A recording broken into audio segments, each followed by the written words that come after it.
فتنہ انگیز سچائی سے مصلحت آمیز جھوٹ بہتر ہے۔ زندگی کو ہمیشہ امانت سمجھیں کیونکہ یہ عن قریب چلی جائے گی۔ خدمت خلق صرف خوشنودی خدا کے لیے کرو، خلقت کے قبول کرنے سے تمہیں کچھ نہیں ملے گا۔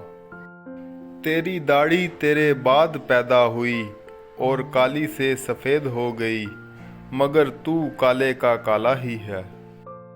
تھوڑی دیر قبرستان جا اور خاموشی سے بیٹھ کر دیکھ یہ بولنے والے کیسے سکون سے سو رہے ہیں۔ الوداع صرف ان کے لیے ہے جو آنکھوں سے پیار کرتے ہیں، کیونکہ جو دل سے پیار کرتے ہیں ان کے لیے جدائی نام کی کوئی چیز نہیں۔ تم زمین پر نہیں رہتے، تم اس پر گزر رہے ہو۔ ہر کسی کو کسی نہ کسی کام کے لیے بنایا گیا ہے اور اس کام کی تمنا ہر دل میں ڈال دی گئی ہے۔ اللہ تعالیٰ جب کسی بندے سے ناراض ہوتا ہے تو اسے پاک لوگوں کی عیب جوئی میں مصروف کر دیتا ہے۔ جینا چاہتے ہو تو پرندوں سے سیکھو، کیونکہ وہ جب چہکتے ہیں تو انہیں پرواہ نہیں ہوتی کہ ان کا چہکنا کس کس کو ناگوار گزرتا ہے۔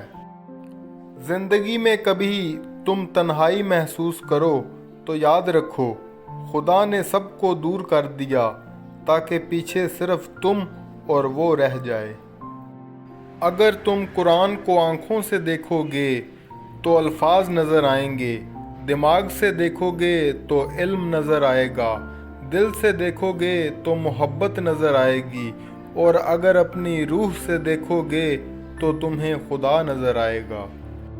اتنا جھوٹ مت بولو کہ تمہارے سچ پر اعتبار اٹھ جائے۔ اپنا حق چھوڑنا بھی صدقہ ہے، خالی غصہ ذبح کر دیا کرو، یہ بھی صدقہ ہے۔ جو شخص خوشگوار زندگی بسر کرتا ہے تلخ موت مرتا ہے۔ نیک لوگوں کی صحبت اختیار کرو کہ صحبت میں بہت اثر ہوتا ہے۔ انسان کی نظر اور اس کا دل قابو میں نہ ہو تو وسوسے پیدا ہوتے ہیں۔ حرص تجھے اندھا کر کے محروم کرتی ہے، ابلیس تجھے حرص میں مبتلا کر کے اپنی طرح مردود کرتا ہے۔ گناہگار جب ندامت کے آنسو روتا ہے تو عرش اس طرح کانپتا ہے جس طرح بچے کے رونے پر ماں